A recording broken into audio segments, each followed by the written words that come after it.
Porque fala assim, que é uma coisa de tamanho, de dinheiro. Olha o que eu consegui comprar, né?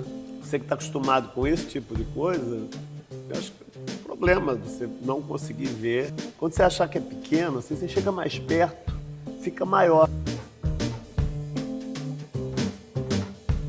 Queria que você começasse contando um pouco do começo. Assim, quando a gente fala em carreira, né, interessante, eu não imaginei nem a ideia de uma carreira artística. Na minha cabeça, artista plástico era gente do passado, gente barbuda, que não tinha orelha, que eu via as coisas dos museus, eram parte de um imaginário que eu só tinha acesso através de representações, através de extensões. Como eu era uma pessoa que eu tinha interesse em arte em geral, eu gostava da história da arte antiga, desde, sabe, da pré-história até, gostava muito de barroco, ainda não tinha essa coisa quantitativa, eu consumia a história das imagens. Nessa época, acho que o primeiro intuito tinha a ver mais com psicologia, com gestalt, com percepção. E eu acho que uma parte de mim, até hoje, trabalha como uma espécie de gramatologista, como cientista. Engraçado, quando você começa a trabalhar com cientistas, você descobre que a maneira deles é muito parecida com a sua, é empírica, requer uma quantidade muito grande de criatividade e, no fim das contas, é uma forma alternativa de você estar relacionando o que tem dentro de você, sabe, a tua consciência, com o que está fora de você, o que aparece em forma de fenômeno no mundo físico. Arte não tem outra definição, uma definição mais simples do que a relação ou a evolução dessa interface entre o que está dentro de você e o que está fora de você. Né? O que o trabalho do artista tem sendo feito é justamente trabalhar formas de sensação e reação que transcendem os nossos sentidos imediatos. Né? A gente pode sentir e reagir a coisas que estão acontecendo em outro lugar ou que aconteceram em outro tempo. Essa capacidade, para mim, talvez seja a definição mais simples do que a inteligência. É a capacidade de qualquer organismo, não importa quão simples ele seja ou pequeno, de sentir e reagir. Assim, essa é uma explicação boa, mas ela serve também para a ciência e para a religião. Sim. Porque a religião também oferece forma de conexão entre o espírito, né, e a matéria.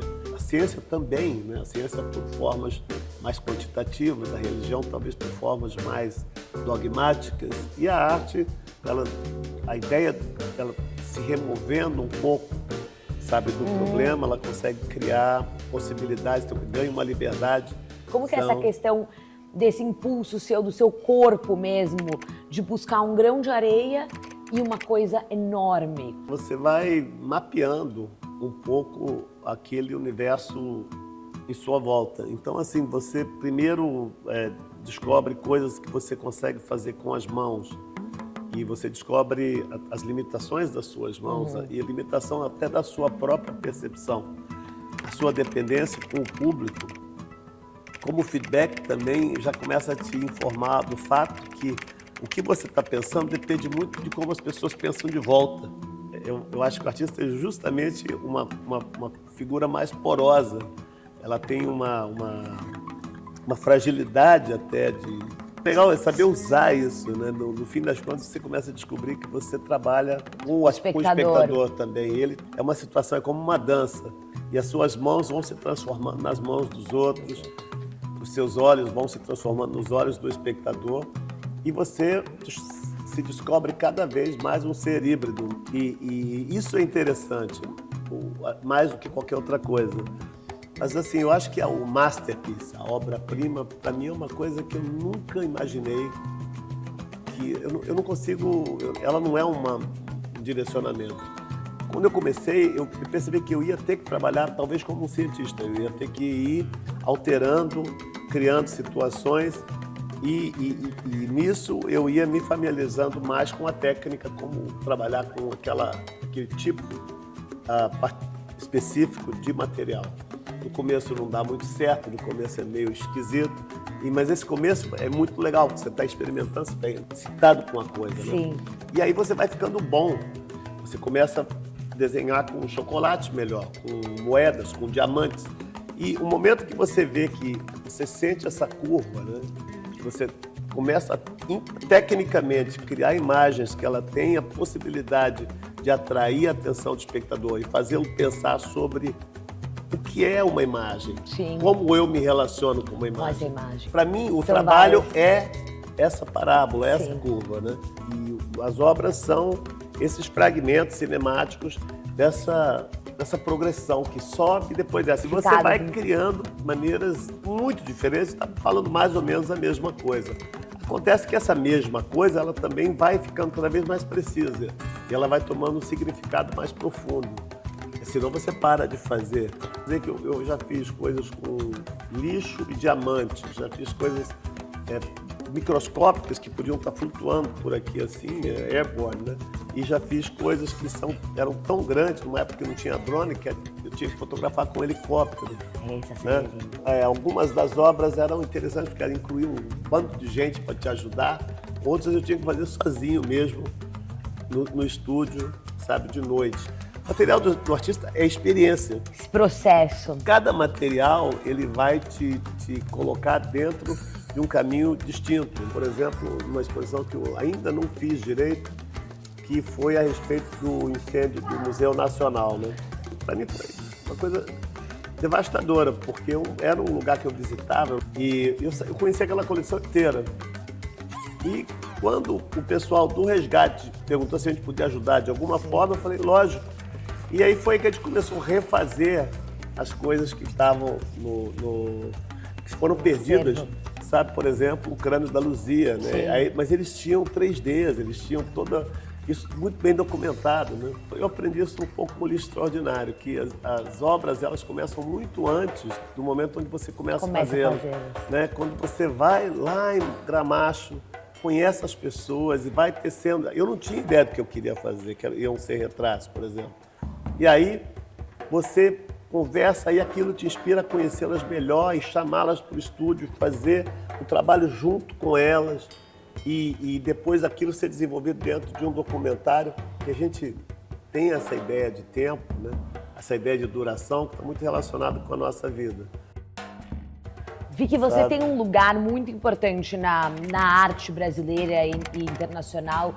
Você fala com um público que, óbvio, com um público que entende muito de arte, mas você fala também com um público muito mais abrangente. Eu falo que se você faz arte para eruditos, né, você tem que usar um monte de nomes. Sabe, quando eu era jovem, eu queria impressionar crítico, assim, então eu dava uns títulos pomposos, meio bestas para os meus trabalhos.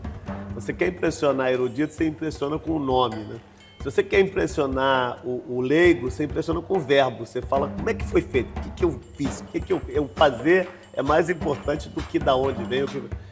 Agora, para você impressionar essas duas pessoas, você tem que ter uma gramática muito boa, você tem que ser um poeta. Eu entendi que fazer arte não era para um tipo de pessoa, você tinha que fazer arte para todo mundo, sabe? Para todo mundo. Eu fiz uma galeria, eu aluguei um box dentro da Feira de São Joaquim de Salvador, que é um lugar assim que é um lugar de enorme troca cultural, mas é uma cultura que não é a cultura dos museus, não é a cultura das galerias, é a cultura do Dedê, do acarajé, do candomblé. Mas aí você cria um espaço, dá uma limpada nele, faz igual assim, uma boutique, Prada, Balenciaga. Você pega um cubo branco e simplesmente coloca ele em outro lugar.